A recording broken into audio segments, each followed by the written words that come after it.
in a very bizarre way. I was lucky to experience the racism because to me, it made me a whole person. It allowed me to understand the turmoil and the angst that other people go through, whether it be as a result of war crimes or other biases that they experience. It allowed me to have confidence in myself that I could solve this. Expanding possibilities, the mindset zone. I'm your host, Anna Melikian, and before we start with today's show, please remember to visit mindset.zone. Yes, instead of .com, it's .zone. There you can find all the episodes and other amazing resources, all at mindset.zone. This episode was an interview originally recorded as a LinkedIn Live where I had a thought-provoking conversation with CB Bowman, the founder of ACEC, Association of Corporate Executive Coaches, the CEO of Workplace Equity and Equality, WE, and recently selected to be in the Thinkers 50 2021 Coaching and Mentoring Award Shortlist. Here we go. Expanding possibilities, the mindset zone. So I believe this might be much to do about nothing, or it could be a lot to do about something. The word mindset itself. I firmly believe that my translation for mindset is my own internal radar. That radar tells me how I'm going to view things, how am I going to view myself, and how am I going to manage my behavior? Is it based upon how I was raised? Look at the military hat. My dad was in the military, a lieutenant colonel. My mom was the boss. Get that, right? Women's power way back. Very strict upbringing, middle class, Black American, and yet surprised by many of the things that happened to me as a Black American going into the business world. My mindset could have taken me down a negative river. My radar told me how to survive, how to conquer, how to accomplish what I've accomplished in life. So I believe that your mindset really directs you, just like a compass, right? It swings back and forth. Does that help, Anna? Yeah, because the mindset, if we see, and there are many ways of defining it, but if we see this mindset as the beliefs that we have, and often these beliefs are in a subconscious level, it's the way that we are raised, the people that we surround ourselves with, and that condition us the way that we see the world and give us the values that compass. But it's important also that I think is what you say with the radar, that we don't have to be stuck in our mindset, and we can evolve our mindset. And that is one of the things that I love about the work of Carol Dweck that introduced the concept of the growth mindset versus the fixed mindset, that really make us think of the mindset in a much more flexible way that I think is so helpful. But to bring the conversations to concrete things, so you start to speak a little bit about your history of origin, your family. You were raised in New York, correct? I was actually raised, yes. My first beginnings were in New York, in the Lower East Side, which was basically, at that time, all Jewish. Interesting. And so I was able to really be immersed in the Jewish culture and understand my Jewish colleagues as I've grown up, right? In a way that I'll tell you a fun story. My first boyfriend was Jewish, and he was also a photographer. So he took some pictures of me and he showed them to his mom. And I had spoken to his mom on the phone, and she said, "That's not her. The person I spoke to is Jewish." And he said, "No, that's her." She said, but how's that possible? She knows all of our phrases, our terms. And he said, that's CB. So, and then the next neighborhood I was raised in was all Italian. So I started to get my international flavoring from the neighborhoods that I was raised in. And that now you are married with an Italian. So yes. Oh, Maran. As we say. But the storms are frequent between the Black culture and the Italian culture. We have a lively household. Yep, I love that. So with this, and that is the magic, I think, of New York, is this diversity, this melting pot with so much diversity and opportunity of people to meet so many different people. And tell me about how that helped you when you got your first corporate job. Well, that's an interesting story in itself, because sadly, my first corporate job, I was faced with extreme racism, and I wasn't prepared for it. And so I really didn't know how to handle it. It caused a lot of psychological turmoil in my mind, in my head. My mindset was one of, I will figure this out. I had the confidence to figure it out. I was able to find the right people within the company and outside the company to support me and to guide me along with my upbringing. And so I think I was lucky in a very bizarre way. I was lucky to experience the racism, because to me, it made me a whole person. It allowed me to understand the turmoil and the angst that other people go through, whether it be as a result of war crimes or other biases that they experience. It allowed me to have confidence in myself that I could solve this and try to figure out ways around it. It allowed me to understand that I needed to seek out other people and explore words of wisdom that they offered me. So but you had enough self-esteem and strength to believe that you could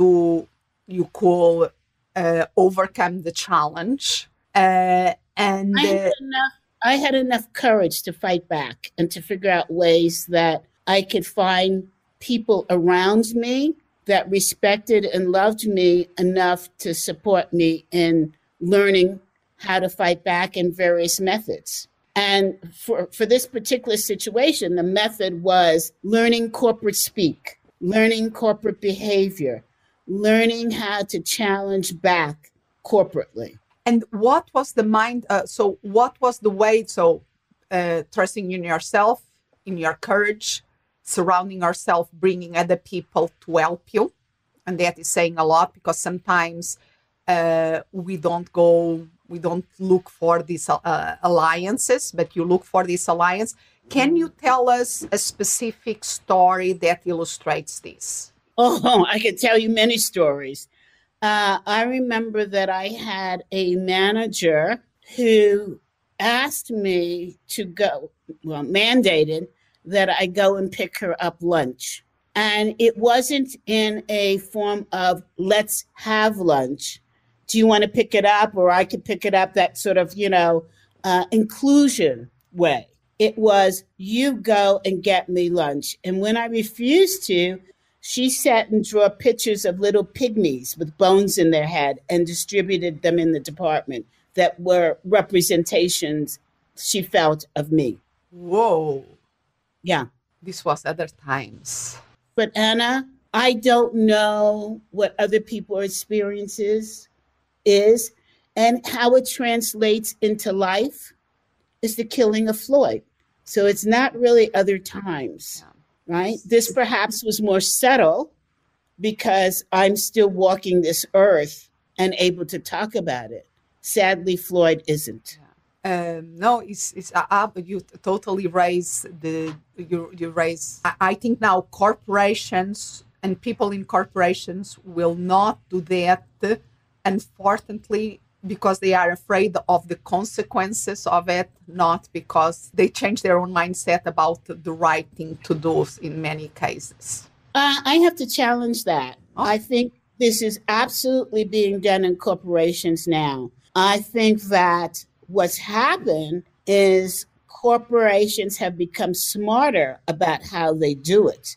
And so it may not look like the killing of Floyd as we see in public. We may not see pygmies being drawn, as in my case, but isn't it the same thing when you don't allow people to flourish in an organization, when you don't allow inclusion in organizations, when you're not offered the opportunity for promotions, you're not trained the same as somebody else? This is really all the same thing. It's just shades of difference. Yeah, it's more subtle that we can argue, oh, people are still alive, people are all that.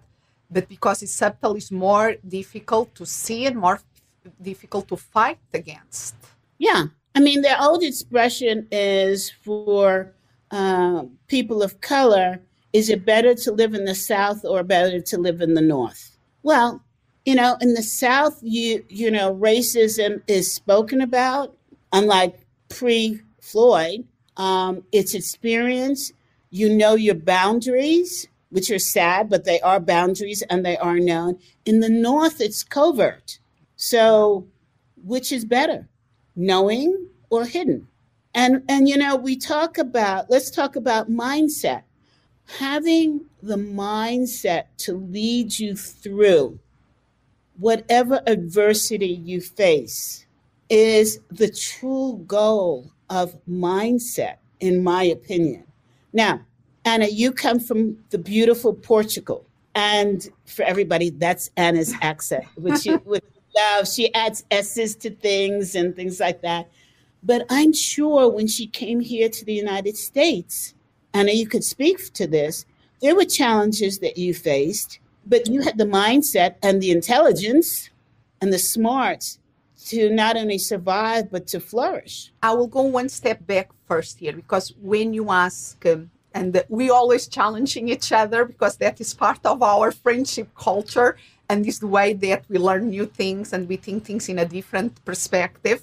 So I'm going to challenge you respectfully. I find it more helpful, instead of asking what is better, this, like you were saying in the specific case, the South or the North, in terms of the explicit or implicit in relation to a topic so serious as racism. I think for me, I find more helpful to ask what is different and what can we do about it. Yes. And even for me, what was different from coming from Portugal here, my image of the United States, and I already had come and visit the United States several times before I moved back in 2003 when I moved here to the US. I had a very biased view of the United States in a good way. In a good way, a lot of the positive things that we admire about the United States, to the point that, for instance, in the Olympic Games that just finished recently in 2021, that we are recording this, but back in the time when I was living in Portugal, there were Olympic Games. Of course, the first athletes that I was cheering was the Portuguese. And then if there was not Portuguese playing, well, maybe the Brazilians, because they also spoke Portuguese. But after that, were the Americans, because of the representation of freedom. And I know that different countries can have a different way of seeing the United States, but in Portugal, when I was raised, was like really the example of democracy, the example of the country of opportunities. That was the image that I came in, and also the other side of my mindset around the United States, my bias on the way and belief sets about the United States was through the TV series and to the movies. And most of them are in the coasts, East and West Coast. So my first shock was when I moved to the United States and I started to learn more about the United States, was the diversity, good and bad, of everything in between. And what I realized that here in the US, we speak the same, we have a common language, the English, with different accents, of course, but there's a common language, but is in many ways like in Europe. Each state has its own different culture and ways of seeing things. But in Europe, we, because we have, things are different countries with different language, we know that, of course. Here was, was a surprise that. And the things that I was interesting in a positive way, and other things that, oh my gosh, that seems, I will never thought that that will happen in the United States. So it's fascinating, but help us to, I think, I always like to see as, I think diversity is really a strength, and we have to, even things that we don't agree with, we have to be humble to try to understand it, even if at the end we don't agree with it still. But there is a learning process that is important for us to try to understand. Well, I couldn't agree with you more. I don't think that that is contrary to what I've said. I think it's additional information. When you become aware of the North versus the South, understanding why in some cases it's covert, in some cases it's not, I think it's important to understand that and to acknowledge the difference, right? It's not panacea. Everything is not always the same. And in order to help solve, you have to recognize. I remember being in a conversation with a coach whose family members are part of the Proud Boys. And she was informing us about the mindset of the Proud Boys. And, ironically, I thought it was very interesting. I wasn't looking at it as a race situation. I was looking at it as learning more about how other people view things, which I think is your point. Yeah. I think that the fact that I've traveled so much allows me to have a greater viewpoint. I remember growing up, I thought, I can't wait to leave the United States, right? So I was an Army brat, but my mom believed the children should have one place called home and not travel. But I was always jealous of my father traveling. So I couldn't wait to travel. Now, I'll give you a really great example of mindset that went haywire. I decided that I was going to find my father, who was stationed in Panama at the time, and visit him just out of the clear. Yeah, that's exactly what I did. And my boyfriend at the time arrived for a date. And he said, where are we going? And I said, you're going to take me to the airport. And he said, what are you talking about? I said, well, I'm going to go to Panama. And he said, what? Do you have a ticket? Do you have money? Who are you going to see? I said, A, I don't have a ticket. B, I don't have money. And C, I'm going to go visit my father. And he said to me, okay, I know you well enough that when your mind is made up, you're going to do it. But how are you going to do this without money? And you don't even know where your father is. And I said, I know he's in the Army. Come on now. What a silly question. And I have a credit card, see? And he said, but how will you get there? And I said, you can drive me to the airport. He said, but you need cash. Don't you have any? And I said, well, I have $20. And he said, oh my God. So he opened his wallet and gave me all the money he had. So I went to the airport. He drove me. I got a ticket to Panama. This was obviously pre 9/11, right? Without revealing my age. And I got on the plane and I met this lovely woman. And she said, so are you Panamanian? And I said, no. Oh, you're going on holiday? I said, yes. She said, well, where are you staying? I said, I don't know. And she said, who are you seeing? I said, my dad. And she said, oh, he's expecting you. I said, no. And she said, wait a second. You don't have a place to stay. Your dad doesn't know you're coming. What are your plans? And I said, I don't know. Oh, my plans are to see Panama and my dad. And she said to me, well, okay, so let me at least guide you to a hotel.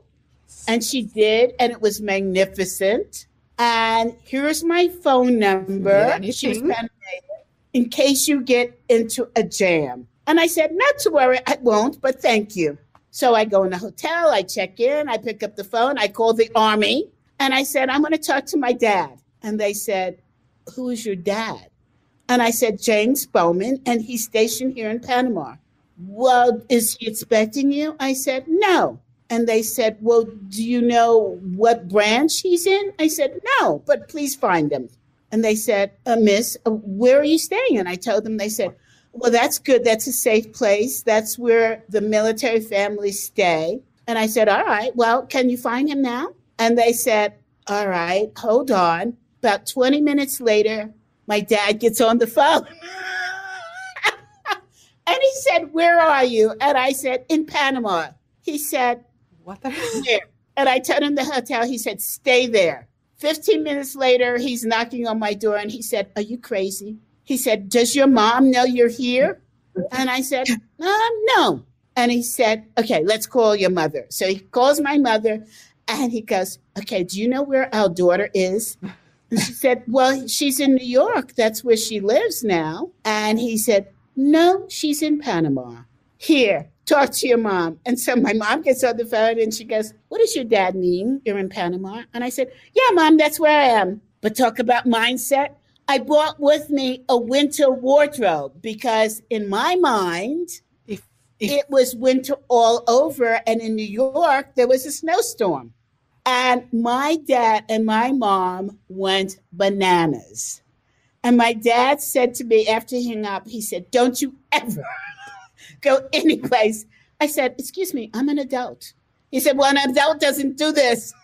And he said, and did you bring clothes? And I said, yeah. And I opened up my suit because he goes, this is all winter clothes. It's 90 degrees here. So he had to take me shopping for a new wardrobe. But this is an example of a mindset that I knew I was going to find my father. I knew that it wasn't going to be a problem. And I had the mindset and courage that it was all going to be okay. I love the story and how much trust you had, I will be able to solve this. Because I think that you were confident that you are going to be able to solve it. And I think that is a great attitude, a great belief, and the mindset that must have served you well in many different circumstances in your life. Yes. And even, yes, the thing about traveling, the thing about diversity is that capacity of learning and being put in different situations. After that, you knew that different countries, depending on where they are in the world, will have different climates. Could you have learned that in a different way? Probably yes, but you learned it that way. It was your own learning journey. And when you were starting with your story, I immediately thought, when I myself born and raised in Portugal, went in college years to England as an exchange student, and then that was a learning in itself. But the interesting thing was when I came back to Portugal to visit my family in the holidays, we were having a family dinner, and suddenly I noticed for the first time, I was 21 at the time, oh my gosh, we are loud. I never had realized that. It's like Mediterranean family, we are around the table, like imagine a good Italian family. But I had to live 6 months in another country, the different culture, for when I came back to my own culture of origin, I suddenly was aware we are loud. An interesting thing, many years later, I'm in holidays again in Portugal with my family, now with my daughter. My daughter at the time, maybe like 4 years old, again around the dinner table. Unfortunately, she doesn't speak Portuguese. I let that ball drop. But she turns to me, why is everybody mad with each other? I said, nobody's mad here. We are just having a passionate conversation about anything. We don't need to be can be about carrots. And if carrots is the best color to describe a carrot, will be orange or something else. We don't care. We like to speak emotionally about things. But it's so fascinating that we have to go to different places, come back to be able to listen and to be aware of things that we are not aware before. And when even you were speaking about, you're telling about that one of your colleagues was speaking that a family member was in the Proud Boys and other things like that. The challenge so often is when we start to put ourselves in boxes, is the thing of being the other. We know this by sociology, by history, that is when we start to put so many distance between groups of people that we don't believe that is possible to communicate. That is the recipe to disaster, in my opinion. I totally agree. I remember my trip to China and Japan. I observed, they have what, I don't know the correct name, but there's something that I describe as pushers on the subway. And they literally push people. Their job is to push people to pack them into the transportation so that they can get from place A to B. And I thought to myself, wow, that's an interesting cultural dynamic. And explained a piece of culture that I might see here in the United States, right? It was interesting to see, now you may have read about it, but to see women walking behind men, I was like, what in the world is this? Yeah. But you understand then when those cultures came here to the United States, the deference that is in existence because of their culture, right? So you really get a chance to learn so much. Now it's not possible to travel as much as it was before, but we have the advantage of computers, Zoom, to learn about cultures. I love watching Gordon Ramsay when he's exploring different cultures. I think it's on National Geographic, to learn cooking and how people find food. And I'm like, wow. So that's where it's found. So we have the opportunity to open our mindset, to reset it, so that it's more inclusive, it's more knowledgeable, it's more accepting, so that it moves us further up the ladder in what we want to do to succeed.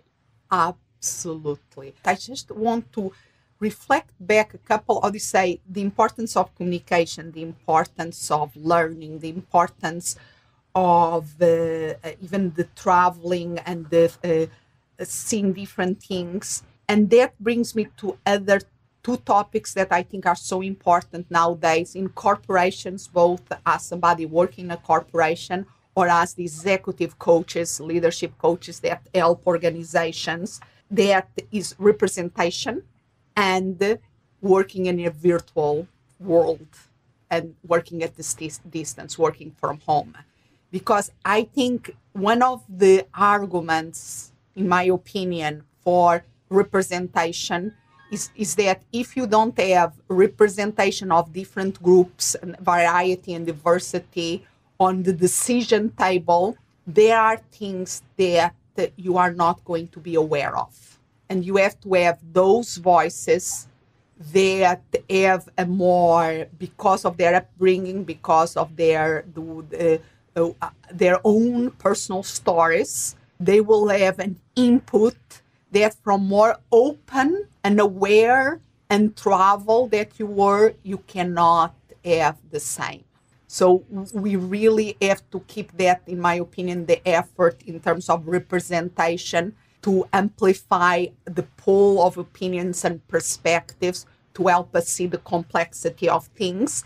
And now that is even more important, in my opinion, with the working from home and the virtual, that, yes, help us to survive 2020 in incredible ways.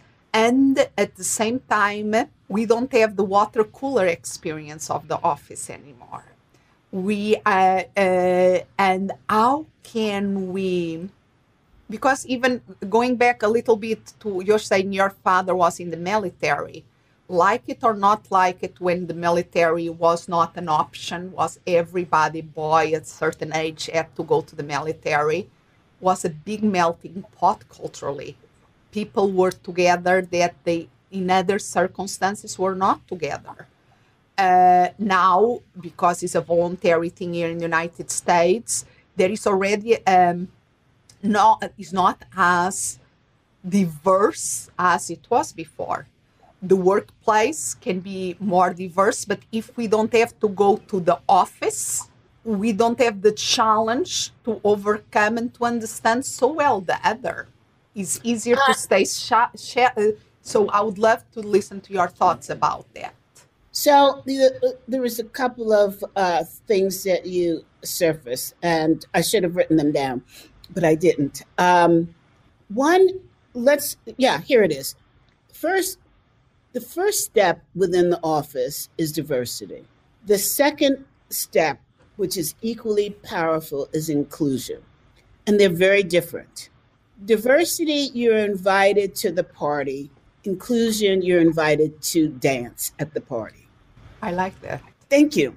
And so I think that comparing the separation of people who were in the war to the separation of people as a result of the pandemic is different. Yes. In this way. We have the opportunity actually to learn more about each other as a result of the pandemic and the new normal of communicating. I think that in the beginning, we all said, oh, wow, we're going to be separated and we won't have the water cooler experience. But I think we have to give that up because it's actually proven that we have more unity and we have the opportunity for more union and inclusion than we did standing around the water cooler. Here's why. In an organization, different social groups are formed. And so you have different norms. You have like little nuclei of groups. And while one group is at the water cooler, the other group may be not invited to the water cooler conversation. Or an individual may not feel comfortable walking into that dialogue. On Zoom, where everybody is there for a meeting, you have more of an opportunity to see inside the being of each person. And what do I mean by that? If you don't have a virtual screen, see the home. That's the big if, you get to see what's in back of the person. So for me, you could see what books I read if you blow up the screen. You could see my dad was in the military. If I tilt my screen up, you might see a doll. You'll see a doll that my mom had, so I inherited it before she passed away.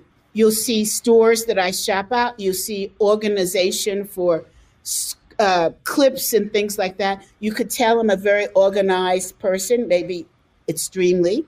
My books are, for the most part, all standing up this way or this way. You'll see a sign over here.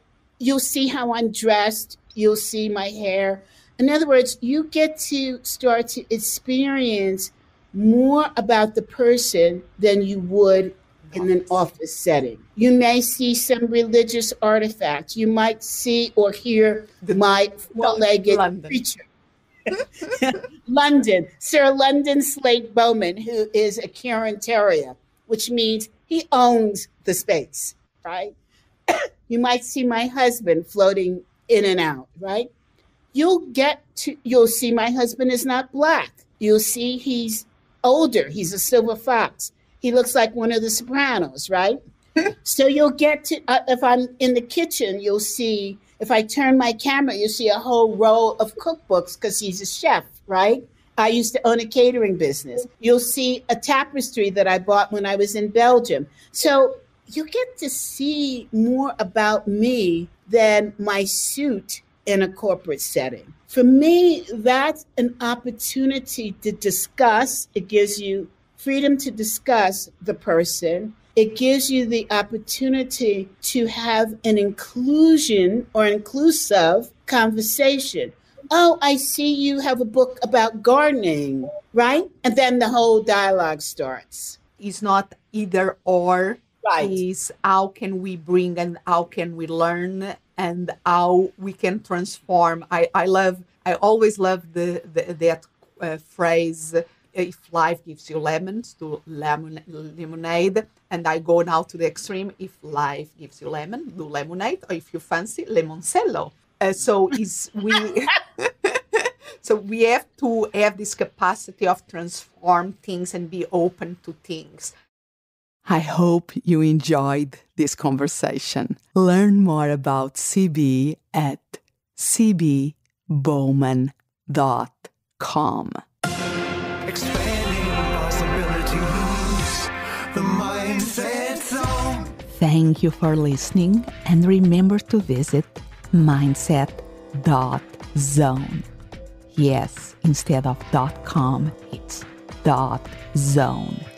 There you can find all the episodes and other amazing resources, all at mindset.zone. As always, I'm so grateful you are here. Expand what's possible for you, for the ones around you, for the world.